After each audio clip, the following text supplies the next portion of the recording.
നമസ്കാരം. Raf talk ഫുട്ബോളിലേക്ക് അവർക്കും സ്വാഗതം. ഇത് നാണം കെട്ട പരിപാടിയാണ്.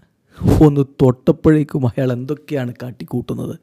അഭിനയ സിംഹം പാബ്ലോ മഫിയോക്കെതിരെ ആഞ്ഞടിക്കുകയാണ് റയൽ മാഡ്രിഡിൻ്റെ മുൻ താരം കൂടിയായ ഇംഗ്ലീഷ് താരം സ്റ്റീവ് മാക്മനാമൻ. ESPN FC അദ്ദേഹത്തിൻ്റെ വാക്കുകൾ റിപ്പോർട്ട് ചെയ്യുന്നുണ്ട്.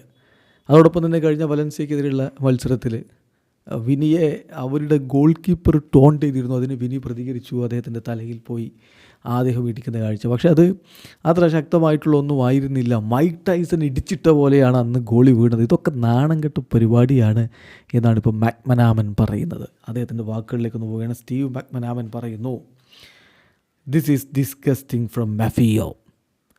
തീർച്ചയായിട്ടും ഇത് റെഡിക്കുലസ് ആയിട്ടുള്ള കാര്യമാണ്. വളരെ നാണം കെട്ട പരിപാടി. എന്താണ് അയാൾ ചെയ്യുന്നത്?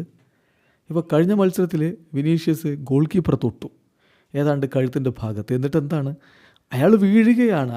മൈക്ക് ടൈസൻ്റെ ഇടിയേറ്റ് വീഴുക, ഹിറ്റേറ്റ് വീഴുന്ന രൂപത്തിലാണ് അയാൾ വീഴുന്നത്.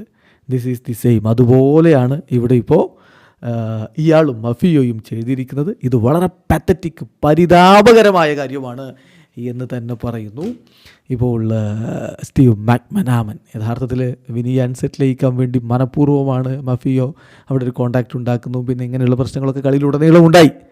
നേരത്തെ ഇതുപോലെയൊക്കെ അയാൾ ചെയ്തിട്ടുണ്ട്. മാത്രമല്ല, ഈ ബോക്സിംഗ് മത്സരം ഇവർ തമ്മിൽ നടക്കുകയാണെങ്കിൽ 10 സെക്കൻഡ് കൊണ്ട് വിനിയെ ഇടിച്ചിടുമെന്ന് പറഞ്ഞ ആളാണ് ഇമ്മാതിരി അഭിനയം അവിടെ കാഴ്ചവെച്ചത് എന്നുള്ളതും ശ്രദ്ധേയമായിട്ടുള്ള കാര്യമാണ്. എന്തായാലും അഭിനയ സിംഹം മഫിയോക്ക് കിട്ടേണ്ടത് കിട്ടി എന്നുള്ളത് കളിക്ക് ശേഷം നമ്മൾ കണ്ടതാണ്. ഇപ്പോൾ സ്റ്റീവ് മാക്മനാമനും പറയുന്നത് നാണം കെട്ട പരിപാടിയാണ്. വീഡിയോ അവസാനിക്കുന്നു. ഫുട്ബോൾ ലോകത്തെ കൂടുതൽ വിശേഷങ്ങളുമായി റാഫ് ടോക്സ് കൊണ്ടുവെത്താം.